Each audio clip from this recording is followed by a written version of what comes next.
माँ का दिल ऐसा क्यों होता है? हेलो माँ, मैं रमेश बोल रहा हूँ। कैसी हो माँ? मैं ठीक हूँ बेटे। ये बताओ तुम और बहू दोनों कैसे हो? हम दोनों ठीक हैं। माँ आपकी बहुत याद आती है। अच्छा सुनो माँ, मैं अगले महीने इंडिया आ रहा हूँ तुम्हें लेने। क्या? हाँ माँ, अब हम सब साथ ही रहेंगे। अनीता कह रही थी कि माँ जी को अमेरिका ले आओ, वहाँ अकेली बहुत परेशान हो रही होंगी। हेलो, सुन रही हो माँ?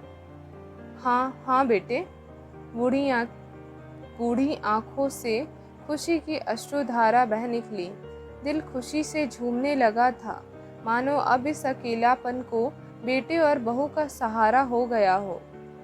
जीवन के 70 साल गुजार चुकी विमला ने जल्दी से अपने पल्लू से आंसू पोंछे और बेटे से बात करने लगी।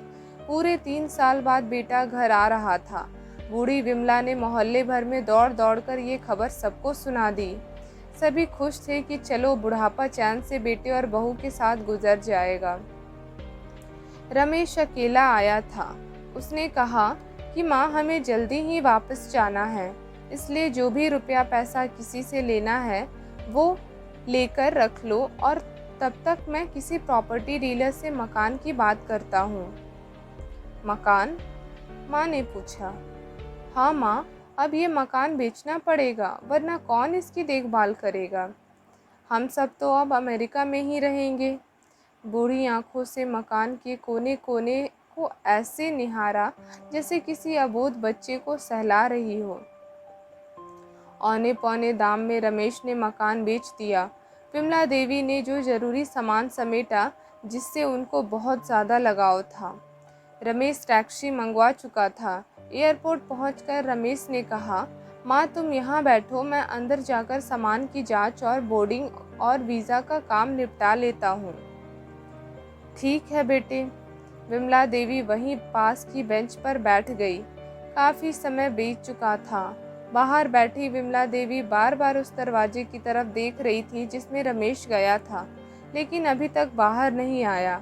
शायद अंदर बहुत भीड़ होगी, सोचकर बूढ़ी आंखें फिर से टकटकी लगाए देखने लगी। अंधेरा हो चुका था। एयरपोर्ट के बाहर गहमा गहमी कम हो चुकी थी। माँ जी, किससे मिलना है? एक कर्मचारी ने वृद्धा से पूछा। मेरा बेटा अंदर गया था टिकट लेने, वो मुझे अमेरिका लेकर जा रहा है, विमला देवी ने घबराकर कहा। लेकिन अंदर तो कोई पैसेंजर नहीं है, अमेरिका जाने वाली फ्लाइट तो दोपहर में ही चली गई। क्या नाम था आपके बेटे का? कर्मचारी ने सवाल किया। मेरा बेटा अंदर गया था टिकट लेने, वो मुझे अमेरिका लेकर जा रहा है, विमला देवी ने घबरा कर कहा। लेकिन अंदर तो कोई पैसेंजर नहीं है, अमेरिका जाने वाली फ्लाइट तो दोपहर में ही चली गई। क्या नाम था आपके बेटे का? कर्मचारी ने सवाल किया। रमेश। विमला के चेहरे पे चिंता की लकीरें उभर आई। कर्मचारी अंदर गया और कुछ देर बाद बाहर आकर बोला, माँ जी, आपका बेटा रमेश तो अमेरिका जाने वाली फ्लाइट से कब का जा चुका है। क्या? विमला की आंखों से आंसुओं का सैलाब फूट पड़ा। बूढ़ी माँ का रोम रोम कांप उठा। किसी तरह वापस घर पहुंची, जो अब बिक चुका था। रात में घर के बाहर चबूतरे पर ही सो गई। सुबह हुई तो दयालु मकान मालिक ने एक कमरा रहने के लिए दे दिया। पति की पेंशन से घर का किराया और खाने का काम चलने लगा। समय गुजरने लगा। एक दिन मकान मालिक ने विमला से पूछा, माँ जी, क्यों नहीं आप अपने किसी रिश्तेदार के यहाँ चली जाएं? अब आपकी उम्र भी बहुत हो गई है, अकेली कब तक रह पाएंगी?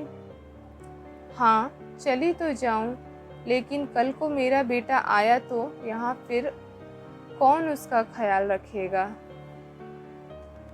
आपको ये कहानी कैसी लगी ज़रूर बताइएगा।